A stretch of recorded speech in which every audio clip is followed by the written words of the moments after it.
जो जो बताने का तरीका है, मेरे को गूज बम्स हो रहे हैं। अगली खबर बता दूं, सीज फायर के लिए नेतन्याहू ने रख दिया शर्त, परमानेंट सीज फायर सशर्त मुमकिन। पहले गाजा को शर्तें माननी होंगी, हमास को हथियार रखना होगा।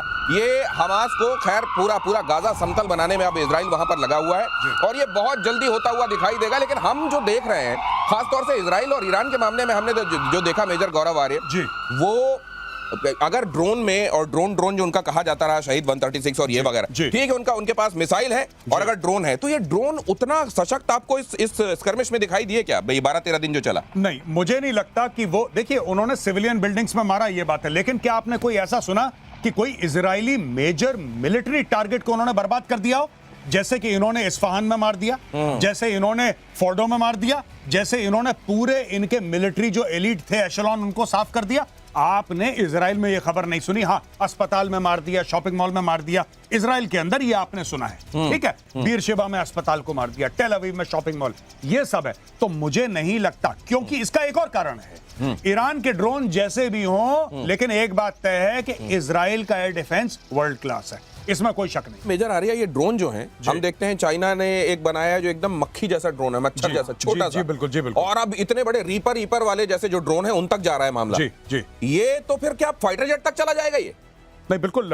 यहाँ पे अमेरिका ने एक एक्सपेरिमेंट करा था जो कि सक्सेसफुल हुआ है, और उन्होंने F-16 को AI के थ्रू, यानी कि F-16 को ड्रोन बना दिया। That was an old F-16 that was converted to a drone. और वो दिन दूर नहीं है जब आप भारत से खबर सुनेंगे कि सुखोई जो है, Sukhoi is flying without a pilot. This is not beyond the realm of possibility, क्योंकि अमेरिका ये कर चुका है, चाइना इस पे काम कर रहा है, रूस इस पे काम कर रहा है कि वहां पे कॉकपिट नहीं होगी, वहां पे एक AI का सॉफ्टवेयर इसको रन कर रहा होगा, वो डिसीजंस भी ले रहा होगा और वो छोटे छोटे ड्रोन्स को कंट्रोल कर रहा होगा। जस्ट इमेजिन, एक सुखोई उड़ रहा है या एक रफेल उड़ रहा है या तेजस उड़ रहा है, कोई भी एयरक्राफ्ट उड़ रहा है, और उसके आसपास 8, 10, 15 ड्रोन्स हैं छोटे छोटे, और वो जा रहे हैं मिशन में, सब के सब हार्ड पॉइंट से लैस, and AI is taking the decision. वो दिन बहुत दूर नहीं है, क्योंकि ये हो चुका है अमेरिका में, दिस ऑलरेडी हैपेंड। ओ, तो फिर अगर ऐसा है तो ये ड्रोन टेक्नोलॉजी एक्चुअली कब से इसने गेम चेंज करना शुरू किया? असल में तो हमने रशिया और यूक्रेन के समय एक लेमैन ने पहली बार ड्रोन सुना, लेकिन ये ड्रोन कब से इवॉल्व होने शुरू हुए, आज कहां पहुंचे हैं और इसका कल्मिनेशन कहां जाता हुआ दिखाई दे रहा है, इस पर भी जरा बताइए। जी देखिए, जहां तक भारत की बात है, हम लोग थोड़ा सा देर से जागे। ये अजरबैजान और आर्मेनिया की लड़ाई में ड्रोन्स का इस्तेमाल होता चला आ रहा है, और भी दीगर कॉम्बैट एरियाज में, वॉर के एरियाज में ये होता चला आ रहा है। हम लोग थोड़ा सा देर से जागे, लेकिन जब जागे तो इस तरीके से जागे कि जहां पे 0 कंपनीज थी ड्रोन की, लिटरली 0 कंपनीज थी, आज की तारीख में there are more than 500 startups. 500 drone startups Bharat में है। तो भारत ने पिछले 3 साल में एक एक्सप्लोजन ऑफ ड्रोन कंपनीज देखा है, जिसमें सिर्फ रिकॉनेसेंस ड्रोन्स नहीं, कॉम्बैट ड्रोन्स भी हैं, और भारत ने ऑपरेशन सिंदूर में ड्रोन्स का इस्तेमाल करा था, and that was indigenous technology, and कई जगह तो it was of course a tie up with the Israelis also, but ये हमने यूज करा था, and those drones were made in India. तो आप देखिए 3-4 साल के अंदर भारत ने कितना लीप लिया, कितना क्वांटम लीप लिया है भारत ने ड्रोन की टेक्नोलॉजी। तो जब ड्रोन पूरे वॉरफेयर का ABCD बदल रहा है, वैसे में जब एक बार एयर मार्शल श्रीवास्तव ने हमको यह समझाया था कि जो किल बटन है वो कौन दबाएगा, वो आदमी दबाएगा या मशीन दबाएगी। अब जब सब कुछ ऑटोमेटेड हो रहा है, ये कहा जा रहा है कि अब फाइटर जेट्स तक हो सकता है ऑटोमेटेड होकर, उसमें पायलट ना बैठे, AI उसको चलाए, मतलब उसका भी एक तरीके से ड्रोनीकरण हो जाए फाइटर जेट का, तो फिर किल बटन किसके पास होगी? एक बड़ा सवाल है, आपके पास लेकर आने वाला हूं। उससे पहले ये खबर देखिए, AK-203 असॉल्ट राइफल से लैस ड्रोन विकसित, 60 सेकंड में मारता है 600 गोलियां। 60 सेकंड में 600 गोलियां, नाइट विजन कैमरे से लैस, मतलब रात में भी देखकर मार सकता है, ये एडवांस टारगेटिंग सिस्टम से लैस। कहां जा रही है दुनिया से? दुनिया एकदम जा रही है जहां सब कुछ ऑटोमेटेड होता जा रहा है। हाँ। जो आपसे ऊडा लूप की बात हुई थी, जिसमें कि observation, orientation, decision making and action, decision making तक तो हमने माना था, एक्शन में एथिकल कंसर्न्स बहुत ज्यादा हैं, और जो लोग AI में काम करते हैं उनका ये रहा है। आपको एक चीज और बता दूं, जो AI में हमारे पास कंप्यूटर विजन आ गया, मशीन लर्निंग आ गई, ये सारी जो टेक्नोलॉजीज एक साथ आई, इनको सबमर्ज करके, उनको सिंथेसाइज करके ये ड्रोन्स बने हैं जो इस तरह के बने हैं। और ये वाले, इन पर काम कौन कर रहा है? आपको जान के ताजुब होगा, DARPA में जो मेन रिसर्च साइंटिस्ट है जी, उसका नाम है डॉक्टर विवेक कुमार। तो आखिरकार भारत पर भारत आकर वहां से बात जुड़ा है। हुआ है और ये बात है 90s में इसके ऊपर काम करना होना शुरू हुआ था, लेकिन जैसा गौरव ने बताया हम लोग जो चेते थोड़ा देर से जगे और इस पे काम करना शुरू किया, लेकिन इसके कंपोनेंट्स हमारे पास जी। हैं। हमारे पास ऐसे भारतीय हैं जो इस काम पर कर सकते हैं और जैसा बताया ये वो दिन दूर नहीं जब आप Su-30 को भी उड़ा सकते हैं, रफाल को भी उड़ा सकते हैं, सबको आदमी की जगह एआई सॉफ्टवेयर उड़ा सकता है। अब ये- लेकिन आपने सवाल बड़ा अच्छा पूछा था, मारेगा कौन? बटन से हमें बाहर निकलना तो पड़ेगा। इसको थोड़ा होल्ड करना पड़ेगा सर आपको, आप बताइएगा मारे कौन। लेकिन ये कैप्टन श्याम, आप क्योंकि अभी की जनरेशन को भी तैयार कर रहे हैं, आप पढ़ाते हैं, उनको नर्चर कर रहे हैं, जो जाकर आने वाले दिनों में भारत के लिए, भारत की सेना में उसका झंडा बुलंद करने वाले हैं। आज के जो बच्चे हैं, क्या वो ऑटोमेटेड ही सब कुछ पसंद करते हैं? उनको यही लगता है कि सब कुछ मतलब उनके हाथ में केवल वो किल वाली बटन होनी चाहिए, या वो भी नहीं, वो भी मशीन करे? मशीन लर्निंग और आर्टिफिशियल इंटेलिजेंस, ये दो सब्जेक्ट हैं जो बड़े आज के दिन में हम उसका यूज कर रहे हैं। लेकिन आपको ये समझना होगा कि हर चीज के पीछे रिडंडेंसी बहुत जरूरी है। हमें मेच्योरिटी के साथ इसको देखना पड़ेगा। लड़ाई जब होती है तो मारने की लड़ाई होती है और जीतने की लड़ाई होती है। वहां आप सिर्फ एक सिस्टम पे भरोसा नहीं कर सकते। जहां तक सीएड की बात है, सप्रेशन हो या एक तरह से कहते हैं ना सैचुरेशन ऑफ एयर डिफेंस या डिस्ट्रक्शन ऑफ एयर डिफेंस, इन दोनों में आप स्वर्ण डोम का इस्तेमाल करते हैं, जो पाकिस्तान ने 4 बजे शाम को 7 तारीख को किया। वहां से शुरुआत होती है लड़ाई की। और इंटेलिजेंस कहने की, उसके पहले की बात करें, 2 सिनेरियो है। पीस टाइम आईएसआर कर रहे हैं आप, आईएसआर ड्रोन की बात कर रहे हैं आप, इंटेलिजेंस गैदरिंग कर रहे हैं आप, सर्वेलेंस कर रहे हैं, रिकनेसेंस कर रहे हैं। जासूसी वाला ड्रोन, ये वाला ड्रोन है, जासूसी वाला ड्रोन है। वो सिग्नेचर पिकअप कर रहा है, हमारी लाइब्रेरी बना रहा है, जिसको हम एयरक्राफ्ट में फिट करते हैं। हम लाइब्रेरी के साथ जाते हैं जहाज में। आपको समझना चाहिए Su-31 या हमारे राफेल्स पूरा का पूरा फीड करके जाते हैं, पूरी और इंफॉर्मेशन वापस लेके आके जाते हैं। उसको मिल्किंग कहते हैं, मिल्किंग करते हैं उसको। और हम पढ़ते हैं साइंटिस्ट और हमारे जो ऑपरेटर्स हैं कि कौन सा थ्रेट है जिसको अगर ये ब्लिप में पकड़ेगा तो कैसे ऑटोमेटिक फायरिंग होगा। ये तो अब मैं ये मुझे एक चीज और लग रही है सर, जी। ये स्वार्म ड्रोन जो भेजे जाते हैं जी। ये एयर डिफेंस को सैचुरेट करने के लिए। जी। अगर ये ऐसा है तो भारत ने इतने सारे जो उधर से टिड्डी दल जैसे ये ड्रोन आए, जी। भारत ने कैसे मारा उनको? मतलब आयरन डोम से भी कमाल का हमारा एयर डिफेंस लग रहा था, कैसे? पुरानी गन्स हैं L-70, अच्छा, वो आज की नहीं है जी। L-70 बहुत पुरानी गन्स हैं। L-70 इनफैक्ट क्योंकि इस्तेमाल नहीं हो रही थी और एयर डिफेंस का इतना उस तरीके का काम नहीं था, और काफी लोगों ने ये भी बोला था कि L-70 is not fit to engage aerial threats.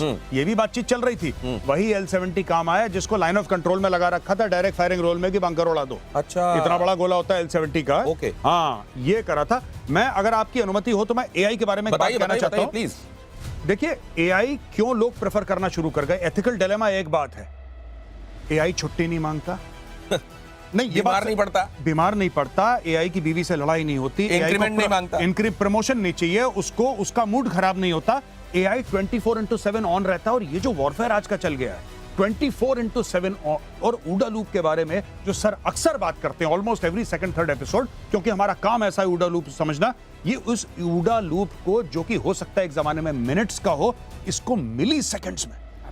जितना चिप और बेहतर बनेगा, जितना कंप्यूटर और सुपर कंप्यूटर की ओर जाएगा, तो हम लोग क्या कहते हैं, trillion calculations in 1 second, super computer. तो सर मेरा तो एक डर दूसरा है जी, कहीं ये मशीनों की बुद्धि इतनी तो नहीं हो जाएगी कि ये सब कुछ करने लगे, हथियार चलाने लगे सब, और किसी समय इंसान को इनको सलामी देनी पड़े। यही तो बोल रहे हैं यही सर। आपको एक बुक पढ़नी चाहिए, 2 बुक्स में आपको कहूंगा पढ़नी चाहिए। एक बुक का नाम है आर्मी ऑफ नन, जिसमें कोई आदमी नहीं।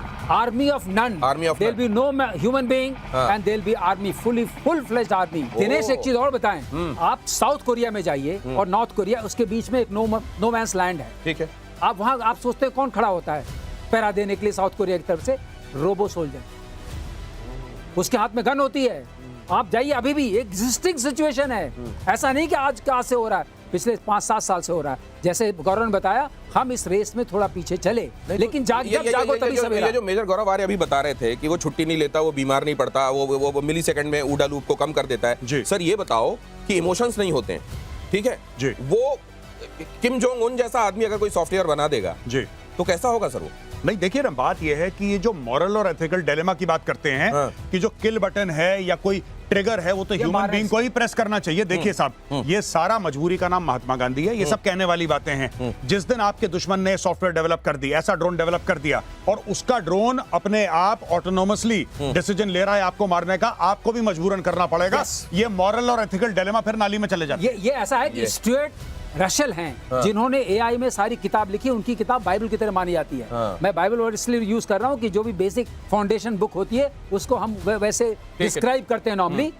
उन्होंने ये कहा है कि हम हैंडओवर कर सकते हैं, there is not no contribution by the human being required, पर करना नहीं चाहिए। ये करना तो नहीं चाहिए, लेकिन अगर कोई कर देगा तो आप अपने आप को पीछे कैसे रखेंगे? आपको भी मजबूरी में करना पड़ेगा। अगली खबर देखिए, ऑपरेशन सिंदूर के बाद ड्रोन डील में टॉप गियर लग गया है। टॉप गियर लग गया है। रक्षा मंत्रालय ने 1982 करोड़ रुपए के 13 एमओयू पर साइन किए हैं। Kamikaze drone, counter drone system बनाए जाएंगे, मेक इन इंडिया के तहत बनेंगे ये ड्रोन। सर, ये जो मेजरली इनकी कैटेगराइजेशन जो हुआ है, कामिकाजी, ये अलग अलग तरह के लॉइटरिंग म्यूनिशन, ये सब, ये थोड़ा समझाइए ना, ब्रॉड कैटेगरीज क्या है? बेसिकली ब्रॉड कैटेगरी क्या है, यूटिलाइजेशन के हिसाब से। हाँ। अगर मान लीजिए मैं सर्विलेंस के लिए इस्तेमाल करता हूँ तो टोही ड्रोन हो गया। ठीक है, अगला? अगर मैं उसे कॉम्बैट के लिए यूज करता हूँ हाँ। तो कॉम्बैट ड्रोन हो गया। ठीक है।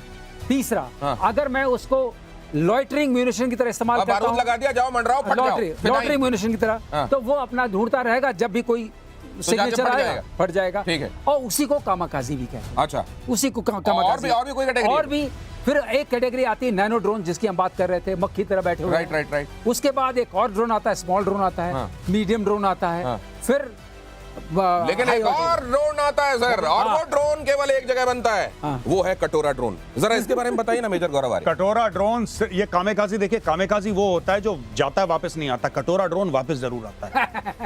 बाकी ड्रोन जो हैं वो फेंक कर आते हैं, ये भाई लेकर आता है, ये फायदा है। ये वाला ड्रोन नहीं और बना। कभी खाली नहीं जाता है, इसका वार कभी खाली नहीं जाता। ये पाकिस्तान के पास है, मारता है फेंक के कटोरा, सर कटोरा घूम के जाता है ऐसे, और बिल्कुल भर के लेके ही फट- आता है। देखिए, सुदर्शन चक्र की बात कर रहे हैं मेजर गौरव आर्य, फोटो रखी, battle damage assessment, signal intelligence और कई तरह की मैन्यूवर। एक बात मैं कहना चाहूंगा, हम बात कर रहे हैं ड्रोन का ही जमाना है क्या हमारे फाइटर पायलट्स की जरूरत बंद हो गई? क्या बैलिस्टिक मिसाइल ही सारा काम कर चुकेंगे?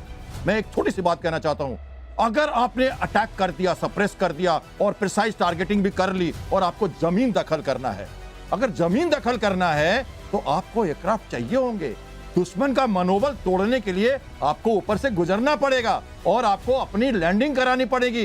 बॉम्बर्स भी चाहिए, स्ट्रैटेजिक लिफ्टर भी चाहिए और फाइटर्स भी चाहिए। आप ऐसे नहीं कर सकते कि सिर्फ इसके कारण हम yes, initial thrust, sad, dead, ये सब करो, प्रिसाइज अटैक करो, उसके बाद बैलिस्टिक मिसाइल मारो। तो ये जो जब जमीनी लड़ाई होगी तब आपको चाहिए होगा। तो ये एक बैलेंसिंग एक्ट। कैप्टन साहब जो कह रहे हैं वो ये कह रहे हैं कि ग्राउंड ऑक्यूपाई करने के लिए तो आपको इंसान भेजने पड़ेंगे, फिर वहां आर्मी ऑफ नन नहीं, वहां जाना पड़ेगा आखिरकार आपको। समंदर में अगली खबर देखिए, समंदर में बढ़ने वाली है नेवी की ताकत।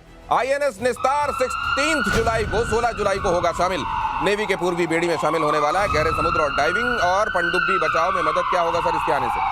और देखिए, आईएनएस निस्तार जो पुराना शिप था, पहले डाइविंग शिप, और ये बेसिकली सबमरीन रेस्क्यू वेसल है ये, और निपुण, और ये इसके साथ हमने बनाया है। 2 शिप हैं ये हमारी देश के लिए। जैसे सबमरीन अगर डिस्ट्रेस में आ गई या बॉटमिंग कर गई, क्रैक हो गया उसमें, या कुछ कम्युनिकेशन फेल हुआ और आपको पूरा रेस्क्यू करना है क्रू को, तो आप, इसका एक बेल होता है, उसको बेल को आप लोअर करते हो, 550-600 फीट तक ये बेल नीचे जा सकता है और सबमरीन के क्रू को सुरक्षित वापस ले सकता है। 80 से 90 फीट तक की डाइविंग कर सकते हैं। यहाँ पे मेनली डाइविंग शिप है ये, सारे डाइवर्स होते हैं। क्लियरेंस डाइवर 300 फीट तक जा सकते हैं, 30 फीट 40 फीट तक हमारे शिप्स डाइवर जाते हैं, और हमारे मार्कोस अगर हैं तो और भी नीचे जाते हैं। तो बेसिकली हमें, और हमारी ये नहीं, इंटरनेशनल लेवल पे भी किसी भी इस एरिया में किसी सबमरीन कोई प्रॉब्लम हो जाए तो सिंगापुर से लोग बुलाते हैं, कहीं और से बुलाते हैं। अब हमारे पास दोनों ईस्ट एंड वेस्ट कोस्ट पे एक शिप रहेगा और इसके साथ हम रेस्क्यू कर। तो आप जरा ये भी समझ लें कि ड्रोन टेक्नोलॉजी को लेकर जब इतनी बातें हो रही हैं, और ये बात हो रही है कि भारत के लिए खास तौर से बड़ा एनिमी उसका चाइना है, चाइना के मुकाबले, क्योंकि चाइना के ड्रोन्स, उसका हर दिन रात वो लगे हुए हैं कुछ ना कुछ बना, और मानवता की दुश्मन चीजें बनाने में तो सिद्धहस्त हैं, वुहान जैसा काम कर देते हैं वो। जी। तो ये ड्रोन वोन के मामले में वो कहां पहुंचे हुए हैं? बहुत आगे हैं, बहुत आगे। मैं एक और बता दूं, चाइना में जो लेटेस्ट मैंने पढ़ा है इसके बारे में, ड्रोन के बारे में क्या एक्सपेरिमेंट, ये लेटेंट टाइप के ड्रोन्स बना रहे हैं, डॉर्मेंट ड्रोन उड़ा, अपने आप को कैमोफ्लेज करा और ड्रोन चुपचाप बैठ गया। वहीं पे है वो, वहीं पे है, बैठा है, 2-3 महीना बैठा है ड्रोन, कुछ नहीं। 2-3 महीने? हाँ, क्या बैटरी होगी सर जो 2-3 महीने उसको सस्टेन करा? नहीं, वो अपने आप डॉर्मेंट हो गया, वो बैटरी यूज नहीं कर रहा, डॉर्मेंट हो गया, वो स्विच ऑफ कर दिया अपने। तो वहां है कैसे? उस ऊंचाई पे कैसे? ऊंचाई पे नहीं है वो, हाँ। वो कहीं पे एक जगह बैठ गया है, अपनी जगह। अच्छा, ऊंचाई पे जाके बैठ गया है वो? हाँ, ऊंचाई पे किसी बिल्डिंग के ऊपर, पेड़ के अंदर, जैसे कबूतर उड़ा और किसी बिल्डिंग के छज्जे पे बैठा। हाँ, सोलर प्रोडक्शन भी करता है। अच्छा, सोलर बैटरी भी हो सकती है। हाँ, ठीक है। और उसके बाद जब उसको लगा कि उसके मिशन पैरामीटर्स अब चल रहे हैं, तो उसको ऑटोनोमसली कमांड दिया और वो फिर उड़ा और अपना मिशन आप देखिए, किसी ने ड्रोन भेजा, हाँ। चाइना ने ड्रोन भेजा मेरे घर के बाहर, उदाहरण के लिए मेरे घर के बाहर, इस बिल्डिंग के बाहर, और मेरे घर के बाहर अगर कोई पेड़ है तो मैं पेड़ में चुपचाप बैठा, अब कौन देख रहा है पेड़ में ड्रोन है कि नहीं, छोटा सा इतना ड्रोन है। जब उसको ये पता लगा कि यहां से बंदा निकल रहा है, फेशियल रिकॉग्निशन हुआ, अपने आप वो लाइव हुआ, उड़ा और उसने अटैक करा। They are trying to make such, अभी सक्सेसफुल नहीं है लेकिन उसके ऊपर काम कर दिया। 2-3 साल में आपको इसकी भी खबर मिल जाएगी। इसीलिए मैं कह रहा हूं, ये जो हम लोग ये एथिकल डिलेमास में है ना, कि क्या ये सही है, सही गलत कुछ नहीं होता। जहां पे नेशनल सिक्योरिटी होती है वहां पे नेशनल सिक्योरिटी पे कहानी खत्म, मोरालिटी गई बाढ़ में। दिनेश, एक और बात बता दूं, एक ड्रोन डिमॉन्स्ट्रेट किया गया टेड टॉक में। हाँ। उसमें डिमॉन्स्ट्रेशन में क्या था, आपकी पिक्चर दिखाई गई, हाँ। इतना छोटा सा ड्रोन है, ठीक है। इट फ्लाइज, हाँ। Comes and hits you at your head, oh my God, just 0.5 gram of explosion, बहुत छोटा सा एक्सप्लोजिव, मतलब एक बुलेट बराबर। बुलेट बराबर, हाँ। अंदर गया, बुलेट भी ज्यादा, खत्म। ओह। इतना सा, माचिस के हेड में जितना लगा रहता माचिस के है हेड उतना। में 0.5। penetrate ओह, किया, तीली में। इसका ओह, डिमॉन्स्ट्रेशन किया गया लाइव ऑन अ मेनिनक्विक। तो ये कितना खतरनाक होने वाला है इसका अंदाजा लगाइए। ड्रोन पूरे लैंडस्केप को कैसे बदलने वाला है इसका अंदाजा लगाइए। इसीलिए एक एपिसोड में ड्रोन से रिलेटेड सारी चीजों को समेटा नहीं जा सकता। आइंदा भी इस पर डिस्कशन करेंगे, लेकिन अगली खबर देखिए ड्रोन को लेकर। नेक्स्ट जेन की नई रिपोर्ट, भारत की ड्रोन मैन्युफैक्चरिंग क्षमता और बढ़ेगी। 2030 तक $23 बिलियन तक पहुंच सकती है यह क्षमता। रक्षा क्षेत्र में निगरानी, टोहक और युद्धक ड्रोन्स की सबसे ज्यादा मांग। ये बेशक हमने लेट शुरू किया है, लेकिन हम डिस्टेंस अच्छी कवर कर रहे हैं। ठीक है, ये अच्छा लगा। हाँ। ये अच्छा लगा, $23 बिलियन सुन करके। और 2 चीज में कंसंट्रेट कर रहे हैं, एक टोही है और दूसरा युद्धक है, वही चाहिए। एक जासूसी करेगा और दूसरा आपके लिए कॉम्बैट के काम करेगा, आपके लिए लड़ाई जाकर करेगा। मैं सर, दिनेश भाई आपको एक बात बताता हूं, मैं हाँ। एक इजरायली से, बड़े सीनियर इजरायली से बात कर रहा था, मैं उनका नाम नहीं लूंगा, it was a private conversation. तो मैंने उनको बोला कि साहब, आप जो रिकॉनेसेंस ड्रोन इस्तेमाल करते हैं इजराइल के अंदर, जो ऑपरेशनली इस्तेमाल करते हैं, और जो आप ड्रोन काइनेटिक के लिए इस्तेमाल करते हैं, तो वो कह रहे हैं कि हम लोग अब ऐसा सिस्टम बना रहे हैं जहां पे सिर्फ काइनेटिक ड्रोन्स होंगे।